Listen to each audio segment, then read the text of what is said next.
ठीक है, तो त्रिकोणमिति से संबंधित हम तथ्य अध्ययन करेंगे। त्रिकोणमिति के अनुपात कौन कौन से होते हैं। त्रिकोणमिति जो है हमेशा किस में लागू होता है? समकोण त्रिभुज में लागू होता है। किसमें? समकोण त्रिभुज में लागू होता है। तो नाम से स्पष्ट है कि त्रिकोणमिति, त्रिकोण माने तीन कोणों से अगर उसकी मिति माने मापन किया जाए तो ऐसी जो स्थिति बनती है वो त्रिकोणमिति होती है। ठीक है, जैसे हमारे एक समकोण त्रिभुज है। ठीक है, समकोण त्रिभुज में एक कोण कितना होगा? 90 अंश का। ये हमारा कोण 90 अंश का है। ठीक है, ये हमारा त्रिभुज ABC है, समकोण त्रिभुज है। ठीक है, तो अगर कोण हमारा एक कोण ये ले लेते हैं थीटा, तो उस स्थिति में लंब हमारा ये माने थीटा के सामने वाली भुजा लंब कहलाएगी।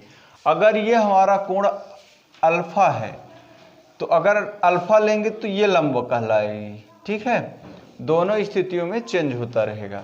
अब यहाँ से ध्यान देने की ज़रूरत है कि हम अगर कोण थीटा लेते हैं तो लंब ये कहलाएगा, आधार ये कहलाएगा।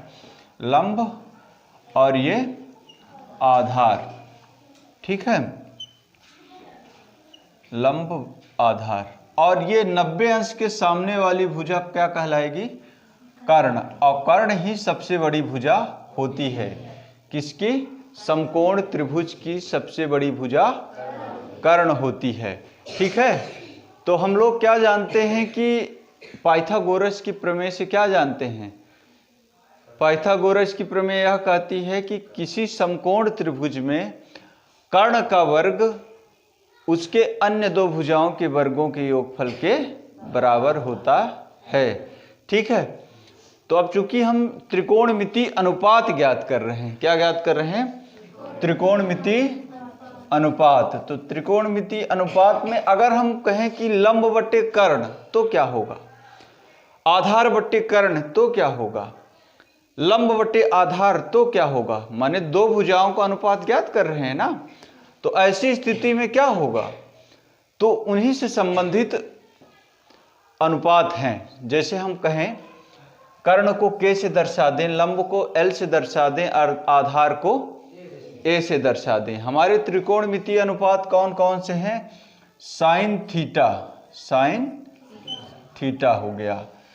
क्या हो गया? दूसरा cos theta, cos theta. Tan theta, cosec theta,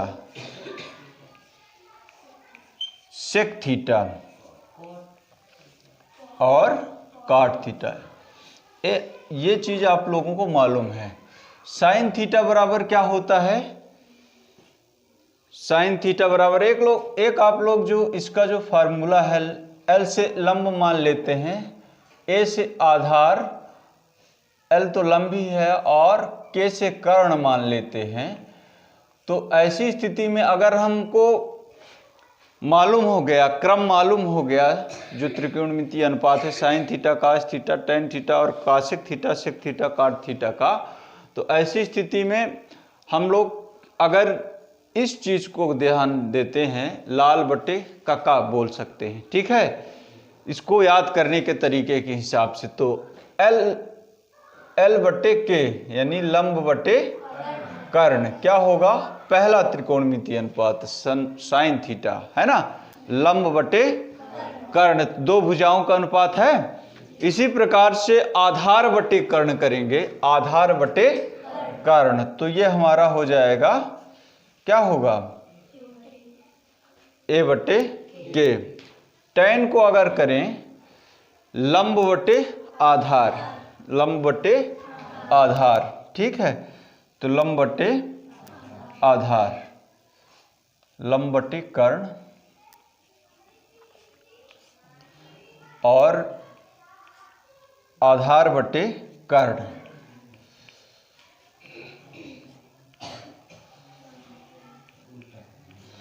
और इसका हो जाएगा लंब बटे आधार।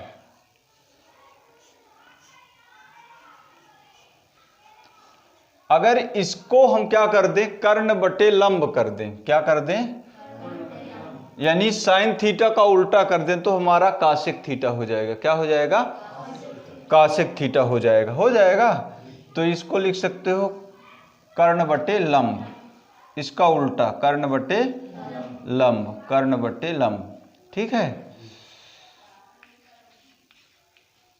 आप लोग लिखते भी चलें। ठीक है, सेक, सेक का मतलब क्या होगा?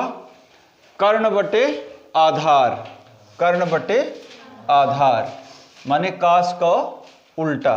ठीक है, कर्ण बटे आधार।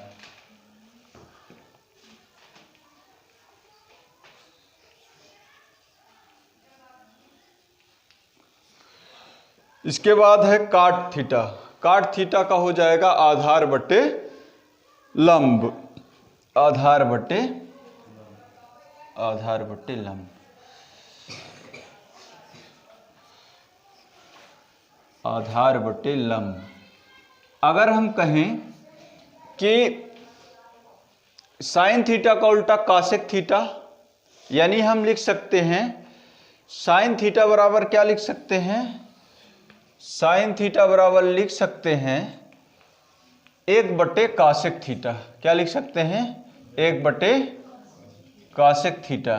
ठीक है, अगर हम कास थीटा बराबर लिखें, कास थीटा बराबर तो लिख सकते हैं 1 बटे सेक थीटा लिख सकते हैं। इसी प्रकार से अगर हम टैन थीटा लिखें तो टैन थीटा बराबर 1 अपान काट थीटा लिख सकते हैं। इसका व्युत्क्रम यानी उल्टा होता है, गुणन व्युत्क्रम। ठीक है, तो इस प्रकार से साइन, अगर हम कहेंगे कासेक थीटा का उल्टा तो साइन थीटा होगा, है ना, यानी कासेक थीटा बराबर 1 अपान साइन थीटा लिख सकते हैं।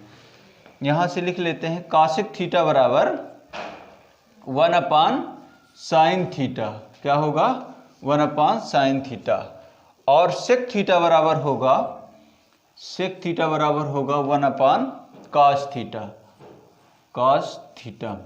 ठीक है, इसी प्रकार से काट थीटा बराबर हो जाएगा 1 अपान टैन थीटा। तो इस प्रकार से ये एक दूसरे के व्युत्क्रम होते हैं। इसको लिख लें आप लोग।